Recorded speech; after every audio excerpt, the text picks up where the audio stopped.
Burkina Faso, c'est mardi prochain que s'ouvre le procès de 84 accusés, dont les généraux Gilbert Diendéré et Djibril Bassolé, cerveau présumé du putsch manqué de septembre 2015.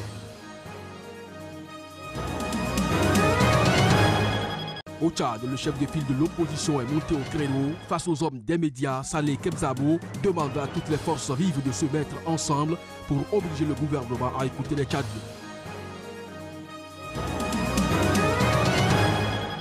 En RDC, les forces de police ont dispersé ce dimanche une marche des catholiques contre le maintien au pouvoir de Joseph Kabila. La manifestation a eu lieu après la messe à la cathédrale de Kisangani dans le nord-est du pays.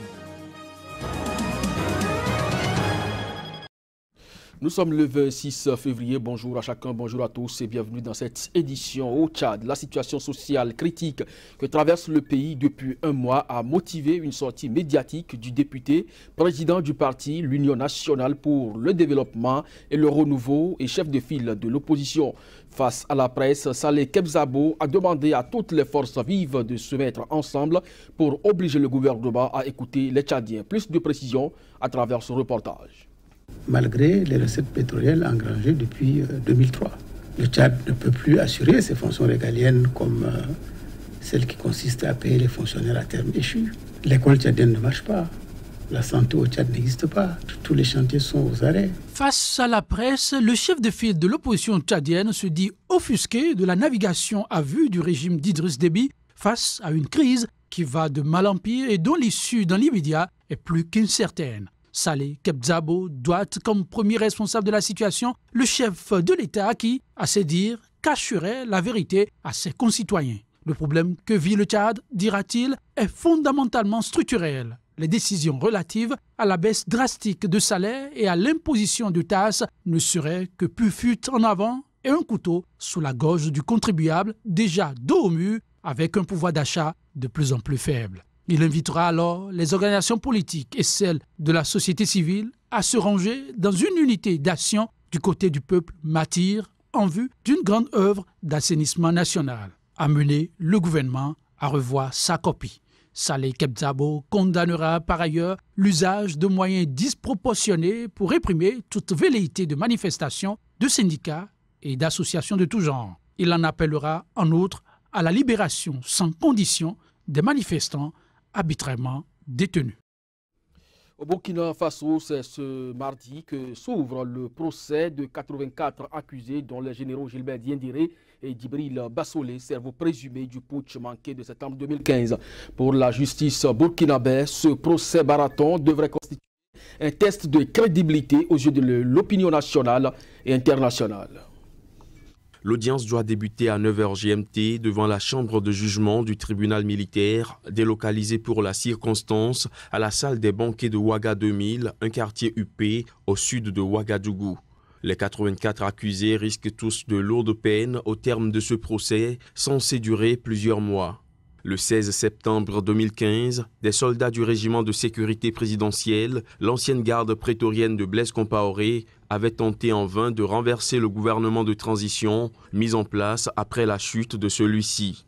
Le général Gilbert Diendéré, qui avait pris la tête du coup d'État, et les autres personnes poursuivies sont notamment accusés d'attentat à la sûreté de l'État, meurtre, coups et blessures volontaires. Le général Djibril Bassolé, ancien chef de la diplomatie, est lui poursuivi pour trahison sur la base de l'enregistrement d'une conversation téléphonique qu'il aurait eue avec le président de l'Assemblée nationale ivoirienne Guillaume Soro, dans laquelle celui-ci semble affirmer son soutien au putsch de septembre 2015. Selon des sources sécuritaires, un important dispositif de protection est prévu pour l'audience, mobilisant plusieurs centaines d'agents de sécurité à l'intérieur et aux abords de la salle d'audience et des véhicules blindés. En Tanzanie, la délégation locale de l'Union européenne à Dar es Salaam déplore plusieurs morts, des actes d'intimidation ou la disparition de membres de l'opposition et de militants des droits de l'homme. Des actions survenues constamment ces derniers mois dans le pays. Le reportage pour plus de précision. C'est par un communiqué que la délégation locale de l'Union européenne à Dar es Salaam en Tanzanie a rendu public son constat amer sur la situation des droits humains au pays de John Magufuli. Il n'y ferait nullement bon d'être militant des droits humains ni opposants. Ceux-ci feraient objet de toutes sortes d'exactions, y compris d'élimination physique. Dernier événement en date, le meurtre à coups de machette d'un élu du Chadema, principal parti d'opposition. Meurtre survenu vendredi dernier dans le centre du pays. Il s'agit là du deuxième membre du parti tué en l'espace de 2 semaines. Cette traque contre l'opposition a en outre occasionné, il y a de cela 2 semaines, la mort d'une étudiante de 22 ans touchée par une balle perdue lors d'une manifestation contre le pouvoir. Sa mort avait suscité une vague d'indignation au point de faire réagir le président John Magufuli qui avait ordonné l'ouverture d'une enquête. Dans la foulée, 6 policiers ont été arrêtés. Soulagés, l'Union européenne refuse tout de même de s'en contenter et demande à ce que d'autres enquêtes soient menées concernant, cette fois-ci, tous les autres crimes à l'encontre de militants politiques et des droits de l'homme. Outre l'appel à l'ouverture d'enquête, Bruxelles invite les autorités à sauvegarder la paix et la sécurité du processus démocratique. En République démocratique du Congo, les forces de police ont dispersé ce dimanche une marche des catholiques contre le maintien au pouvoir du président Joseph Kabila. La manifestation a eu lieu après la messe à la cathédrale de Kisangani dans le nord-est du pays. Plusieurs blessés ont été enregistrés du moins au cours de cette dispersion. Reportage. Répression d'une manifestation anti-Kabila dans le nord-est de la République démocratique du Congo. L'incident est survenu après la messe à la cathédrale de Kisangani. Des centaines de fidèles qui sortaient de la messe ont commencé à marcher avant d'être dispersés par les forces de sécurité qui ont fait usage de gaz lacrymogène et tiré à balles réelles. Au moins 2 personnes ont été blessées. Les fidèles se sont repliés dans l'enceinte de la paroisse chantant l'hymne national de la RD Congo. Cette marche n'est pas une première en République démocratique du Congo. Les mouvements sont organisés à l'appel du comité laïque de coordination, un collectif d'intellectuels proches de l'Église catholique qui demande à Joseph Kabila de dire publiquement qu'il ne sera pas candidat à l'élection prévue pour le 23 décembre 2018, son mandat étant achevé depuis le 20 décembre 2016. La police congolaise s'est donné pour objectif de faire 0 mort lors de cette manifestation. Les 2 précédentes, organisées les 31 décembre et 21 janvier, avaient fait une quinzaine de personnes tuées selon l'Église et les Nations Unies et 2 d'après les autorités congolaises. Une nouvelle loi a été adoptée contre les violences pouvant être exercées à l'encontre des femmes en Tunisie. Adoptée en juillet et entrée en vigueur le 1er février, la législation reconnaît en plus des violences physiques, les violences morales, sexuelles et celles relevant de l'exploitation économique. Reportage. L'adoption de cette nouvelle loi est une avancée réelle dans la lutte des féministes tunisiennes. Le texte voté en juillet dernier est entré en vigueur le 1er février. Il élargit considérablement la définition des violences pouvant être exercées à l'encontre des femmes. Outre les violences physiques, morales et sexuelles, la nouvelle législation reconnaît également les violences relevant de l'exploitation économique à l'égard de la gente féminine. Nos attentes sont importantes. Effectivement, on était tellement contents d'avoir cette nouvelle loi organique parce qu'elle offre plein de choses pour les femmes victimes de violences, que ce soit au niveau de la compréhension de la violence, que ce soit au niveau de la prévention, de l'accompagnement des femmes. Donc on attendait effectivement la mise en application. La loi peut prévoir actuellement d'éloigner l'agresseur parce que fréquemment les femmes se retrouvaient dehors avec leurs enfants. À minuit, à 1h du matin, elle se retrouve dans la rue avec ses enfants par crainte d'être violentée. Maintenant, quand il y a un agresseur, c'est lui qui peut être éloigné de la maison. On a fréquemment eu des lois ou des dispositions légales qui n'ont pas été respectées dans la réalité. Et le hiatus entre la législation et la réalité a toujours existé. On l'a bien connu après le code du statut personnel, on l'a bien connu après la Constitution. Donc on est toujours préoccupé par le fait que la loi soit réellement appliquée. Le texte stipule également la création de foyers pour les femmes victimes de violences. Au moins une femme sur deux a été victime de violences en Tunisie selon les chiffres officiels. Le pays était déjà considéré comme pionnier en Afrique du Nord et au Moyen-Orient en matière de défense des droits de femmes depuis l'adoption en 1956 du Code du statut personnel qui a notamment aboli la polygamie et la répudiation.